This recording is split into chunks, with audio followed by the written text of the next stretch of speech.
गुरु प्यारी साध संगत जी, हक सच टीवी चैनल देख रही सारिਆਂ ही ਸਰੋਤਿਆਂ ਨੂੰ वाहिगुरु जी का खालसा वाहिगुरु जी की फतेह। ਅੱਜ ਅਸੀਂ ਇੱਕ ਨਵੀਂ ਕਥਾ ਨਵਾਂ ਵਿਸ਼ਾ ਲੈ ਕਰਕੇ ਹਾਜ਼ਰ ਹੋਏ ਹਾਂ। ਇਸ ਦਾ ਨਾਮ ਹੈ ਕਿਰਤ ਕਰਨੀ। ਜੇਕਰ ਸਿੱਖ ਧਰਮ ਦੀ ਸਮੁੱਚੀ ਸਿੱਖਿਆ ਨੂੰ ਘੱਟ ਸ਼ਬਦਾਂ ਦੇ ਅੰਦਰ ਬਿਆਨ ਕਰਨਾ ਹੋਵੇ ਜਾਂ ਸਾਨੂੰ ਕੋਈ ਮਨੁੱਖ ਸਵਾਲ ਕਰ ਲਵੇ ਵੀ ਸਿੱਖ ਧਰਮ ਕੀ ਹੈ, ਸੁਭਾਵਿਕ ਕਿ ਸਾਡਾ ਜਵਾਬ ਹੋਵੇਗਾ ਕਿਰਤ ਕਰਨੀ, ਨਾਮ ਜਪਣਾ ਤੇ ਵੰਡ ਛਕਣਾ। ਧੰਨ ਸ਼੍ਰੀ ਗੁਰੂ ਨਾਨਕ ਦੇਵ ਜੀ ਮਹਾਰਾਜ ਸਿੱਖਾਂ ਦੇ ਪਹਿਲੇ ਗੁਰੂ, ਜਿਨ੍ਹਾਂ ਨੇ ਸਿੱਖ ਧਰਮ ਦੀ ਨੀਂਹ ਰੱਖੀ। ਧੰਨ ਸ਼੍ਰੀ ਗੁਰੂ ਨਾਨਕ ਦੇਵ ਜੀ ਮਹਾਰਾਜ ਨੇ ਇਹ ਅਮੋਲਕ ਸਿਧਾਂਤ ਆਪਣੇ ਗੁਰਸਿੱਖਾਂ ਨੂੰ ਬਖਸ਼ਿਸ਼ ਕੀਤੇ। ਸਭ ਤੋਂ ਪਹਿਲਾ ਸਿਧਾਂਤ ਇਹ ਸੀ ਵੀ ਕਿਰਤ ਕਰਨੀ। ਸਰੀਰ ਦੀ ਅਰੋਗਤਾ ਕਾਇਮ ਰੱਖਣ ਵਾਸਤੇ ਗੁਰੂ ਕਾ ਸਿੱਖ ਕਿਰਤ ਕਰਦਾ ਹੈ। ਦੂਸਰਾ, ਪੇਟ ਦੀ ਪੂਰਤੀ ਵਾਸਤੇ ਅਸੀਂ ਕਿਰਤ ਕਰਦੇ ਹਾਂ। ਇਹ ਤਿੰਨ ਸਿਧਾਂਤ ਮਹਾਰਾਜ ਨੇ ਸਾਨੂੰ ਬਖਸ਼ਿਸ਼ ਕੀਤੇ: ਕਿਰਤ ਕਰਨੀ, ਨਾਮ ਜਪਣਾ ਤੇ ਵੰਡ ਛਕਣਾ। ਜੇਕਰ ਕੋਈ ਮਨੁੱਖ ਇਹ ਗੱਲ ਕਹਿੰਦਾ ਹੈ ਵੀ ਮੈਂ ਇਕੱਲੀ ਕਿਰਤ ਨੂੰ ਆਪਣੇ ਜੀਵਨ ਵਿੱਚ ਪ੍ਰਧਾਨਤਾ ਦੇ ਸਕਣਾ ਵਾਂ, ਵੰਡ ਛਕਣ ਨੂੰ ਜਾਂ ਸ਼ੇਅਰ ਕਰਨਾ ਮੈਨੂੰ ਚੰਗਾ ਨਹੀਂ ਲੱਗਦਾ, ਨਾਮ ਸਿਮਰਨ ਮੈਂ ਨਹੀਂ ਕਰਦਾ, ਉਹ ਪੂਰਨ ਗੁਰਸਿੱਖ ਨਹੀਂ ਹੋ ਸਕਦਾ। ਇਹਨਾਂ ਤਿੰਨਾਂ ਗੁਣਾਂ ਨੂੰ ਹੀ ਆਪਣੇ ਜੀਵਨ ਵਿੱਚ ਲੈ ਕੇ ਆਉਣਾ ਪਏਗਾ, ਕਿਉਂਕਿ ਇਹਨਾਂ ਦਾ ਆਪਸ ਦੇ ਵਿੱਚ ਗੂੜਾ ਨਾਤਾ ਹੈ। ਸਰੀਰ ਨੂੰ ਅਰੋਗ ਰੱਖਣ ਵਾਸਤੇ ਗੁਰੂ ਕਾ ਸਿੱਖ ਕਿਰਤ ਕਰਦਾ ਹੈ, ਤੇ ਕਿਰਤ ਕੇਵਲ ਮਨੁੱਖੀ ਜਾਮੇ ਦੇ ਹਿੱਸੇ ਹੀ ਨਹੀਂ ਆਈ, ਬਲਕਿ ਜਦੋਂ ਆਪਾਂ ਸੰਸਾਰ ਦੇ ਵਿੱਚ ਜਾਂ ਆਪਣੇ ਆਲੇ ਦੁਆਲੇ ਦੇ ਅੰਦਰ ਝਾਤ ਮਾਰਦੇ ਹਾਂ, ਸਵੇਰ ਤੋਂ ਲੈ ਕੇ ਸ਼ਾਮ ਤੱਕ ਛੋਟੀਆਂ ਛੋਟੀਆਂ ਕੀੜੀਆਂ ਦੀਆਂ ਕਤਾਰਾਂ ਜਿਹੜੀਆਂ ਨੇ ਆਪਾਂ ਵੇਖਦੇ ਹਾਂ ਵੀ ਕਿਵੇਂ ਉਹ ਆਪਣੀ ਕਿਰਤ ਦੇ ਵਿੱਚ ਰੁੱਝੀਆਂ ਹੋਈਆਂ ਨੇ। ਕਿਵੇਂ ਇੱਕ ਮਾਖਿਓ ਇਕੱਠੀ ਕਰਨ ਵਾਲੀ ਮੱਖੀ, ਉਹ ਜੋ ਹੈ ਸਵੇਰ ਤੋਂ ਲੈ ਕੇ ਸ਼ਾਮਾਂ ਤੱਕ ਬਾਗਾਂ ਦੇ ਵਿੱਚ ਜਾਂਦੀ ਹੈ, ਫੁੱਲਾਂ ਤੋਂ ਰਸ ਚੂਸ ਕੇ ਲਿਆਉਂਦੀ ਹੈ, ਉਹ ਵੀ ਕਿਰਤ ਦੇ ਵਿੱਚ ਰੁੱਝੀ ਹੋਈ ਹੈ। ਵੇਖਿਆ ਜਾਏ ਵੀ ਹਰ ਇੱਕ ਜੀਵ ਕਿਰਤ ਦੇ ਵਿੱਚ ਲੱਗਾ ਹੋਇਆ ਹੈ। ਤੇ ਸਾਹਿਬਾਂ ਦੀ ਬਾਣੀ ਕਹਿੰਦੀ ਏ, ਅਵਰ ਜੋਨ ਤੇਰੀ ਪਨਿਹਾਰੀ, ਇਸ ਧਰਤੀ ਮੈਂ ਤੇਰੀ ਸਿਕਦਾਰੀ। ਮਨੁੱਖਾ ਜੂਨ ਨੂੰ ਤੇ ਸਾਰਿਆਂ ਤੋਂ ਸਰਵੋਤਮ ਜੂਨ ਮੰਨਿਆ ਗਿਆ ਹੈ।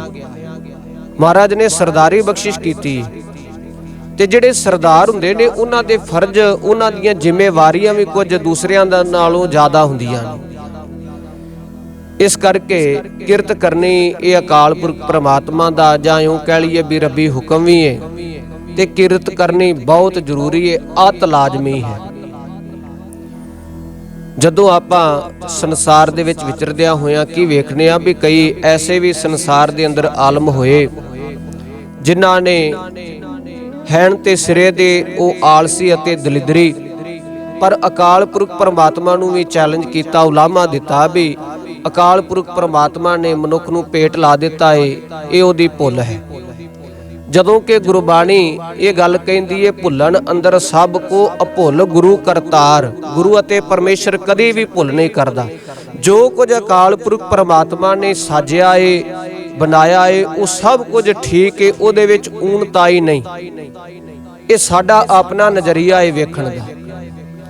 ਇਸ ਕਰਕੇ ਕਈ ਆਲਸੀ ਅਤੇ ਦਲਿਦਰੀ ਬੰਦਿਆਂ ਨੇ ਇਹ ਕਹਿਣਾ ਕੀਤਾ ਵੀ ਮਨੁੱਖ ਨੂੰ ਪੇਟ ਲਗਾ ਕੇ ਅਕਾਲ ਪੁਰਖ ਪਰਮਾਤਮਾ ਨੇ ਬਹੁਤ ਵੱਡੀ ਗਲਤੀ ਕੀਤੀ ਹੈ। ਇਹ ਆਲਸੀ ਅਤੇ ਦਲਿਦਰੀ ਬੰਦਿਆਂ ਦਾ ਨਿਸ਼ਚਾ ਹੋ ਸਕਦਾ ਹੈ, ਪਰ ਜਿਹੜਾ ਕਿਰਤੀ ਹੋਵੇਗਾ, ਉਦਮੀ ਹੋਵੇਗਾ, ਉਹ ਕਦੇ ਵੀ ਇਸ ਤਰ੍ਹਾਂ ਦੀ ਵਿਚਾਰਧਾਰਾ ਨੂੰ ਫੋਲੋ ਨਹੀਂ ਕਰੇਗਾ। ਕਿਉਂਕਿ ਜੇਕਰ ਪੇਟ ਨਾ ਲੱਗਾ ਹੁੰਦਾ ਤੇ ਸਾਧ ਸੰਗਤ ਤੇ ਖੁਸ਼ੀਆਂ ਖੇੜੇ ਨਹੀਂ ਸਨ ਹੋਣੇ। ਇਹ ਜਿੰਨਾ ਪਸਾਰਾ ਆਪਾਂ ਵੇਖਨੇ ਆ ਨਾ ਇਹਨਾਂ ਨਿਤਰਾਂ ਦੇ ਨਾਲ, ਚਾਹੇ ਦਿਸਦਾ ਏ ਤੇ ਚਾਹੇ ਅਣਦਿਸਦਾ, ਇਹ ਸਾਰਾ ਪਸਾਰਾ ਨਹੀਂ ਸੀ ਹੋਣਾ, ਤੇ ਨਵ ਜੀਵ ਜਿਹੜਾ ਏ ਉਹ ਵੀ ਨਹੀਂ ਸਨ ਪੈਦਾ ਹੋਣੇ ਜੇਕਰ ਮਨੁੱਖ ਨੂੰ ਪੇਟ ਨਾ ਲੱਗਾ ਹੁੰਦਾ। ਅਕਾਲ ਪੁਰਖ ਪਰਮਾਤਮਾ ਨੇ ਜੋ ਕੁਝ ਸਾਜਿਆ ਹੈ, ਬਣਾਇਆ ਏ, ਉਹ ਬਿਲਕੁਲ ਮੁਕੰਮਲ ਏ, ਪੂਰਾ ਹੈ।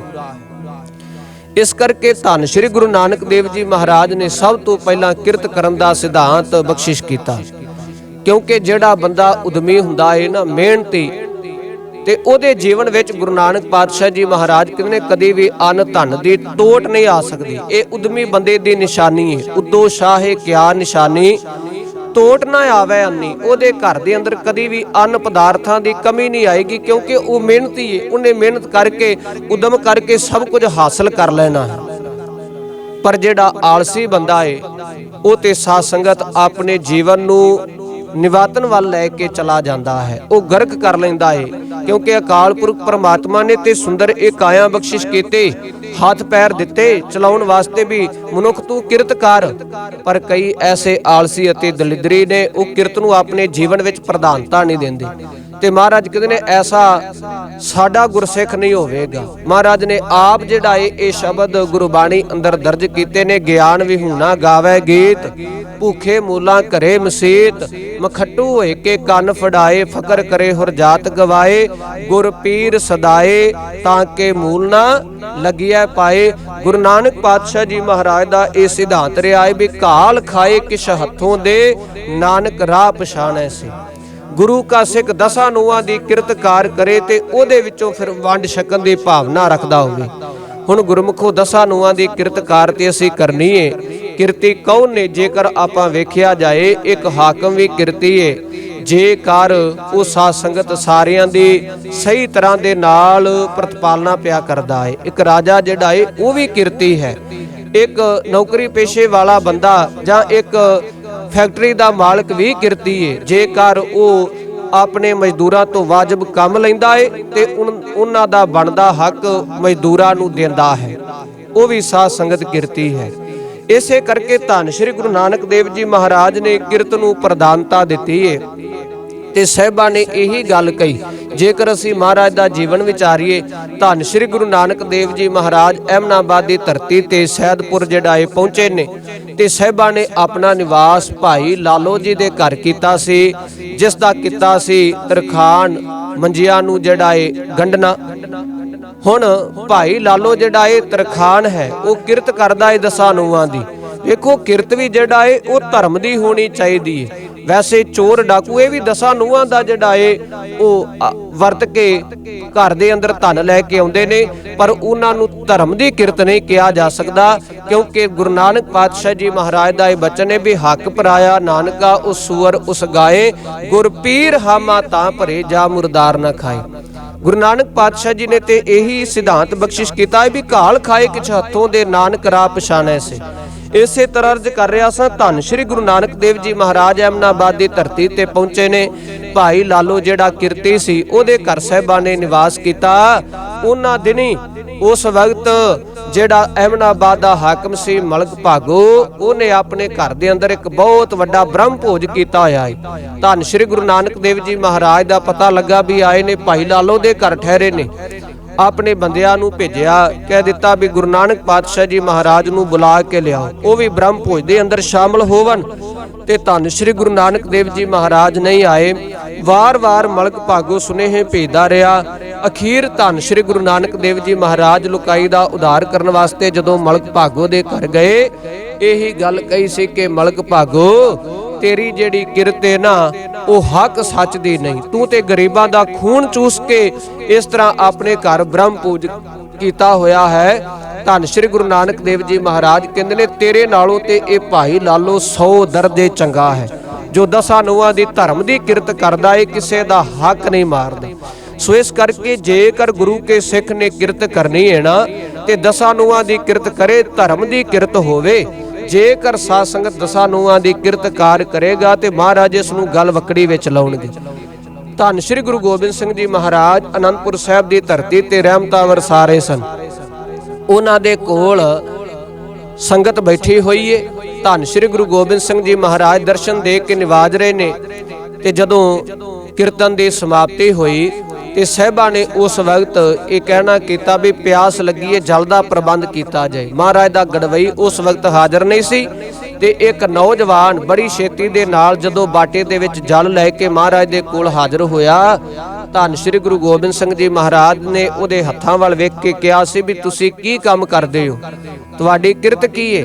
ਤੇ ਉਸ ਵਕਤ ਇਸ ਨੌਜਵਾਨ ਨੇ ਕਿਹਾ ਸੀ ਵੀ ਮੈਂ ਤੇ ਵਿਹਲਾ ਰਹਿਣਾ ਵਾਂ, ਕੋਈ ਕੰਮ ਨਹੀਂ ਕਰਦਾ, ਮੈਂ ਅਮੀਰਾਂ ਦਾ ਬੱਚਾ ਵਾਂ, ਸਾਡੇ ਘਰ ਦੇ ਅੰਦਰ ਤੇ ਨੌਕਰ ਚਾਕਰ ਬਹੁਤ ਨੇ। ਧੰਨ ਸ੍ਰੀ ਗੁਰੂ ਗੋਬਿੰਦ ਸਿੰਘ ਜੀ ਮਹਾਰਾਜ ਨੇ ਉਹ ਜਲ ਲਿਆਂਦਾ ਹੋਇਆ ਸਵੀਕਾਰ ਨਹੀਂ ਸੀ ਕੀਤਾ।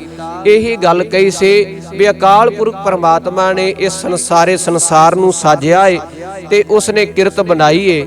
ਚਾਹੀਦਾ ਏ ਕਿ ਗੁਰੂ ਕਾ ਸਿੱਖ ਦਸਾਂ ਨੂੰਹਾਂ ਦੀ ਕਿਰਤ ਕਾਰ ਕਰੇ ਤੇ ਉਹਦੇ ਵਿੱਚੋਂ ਵੰਡ ਛਕਣ ਦੀ ਭਾਵਨਾ ਰੱਖਦਾ ਹੋਵੇ ਤੇ ਕਿਰਤ ਕਰਦਿਆਂ ਹੋਇਆਂ ਕਿਸੇ ਗੱਲ ਦੀ ਸ਼ਰਮ ਮਹਿਸੂਸ ਨਹੀਂ ਕਰਨੀ।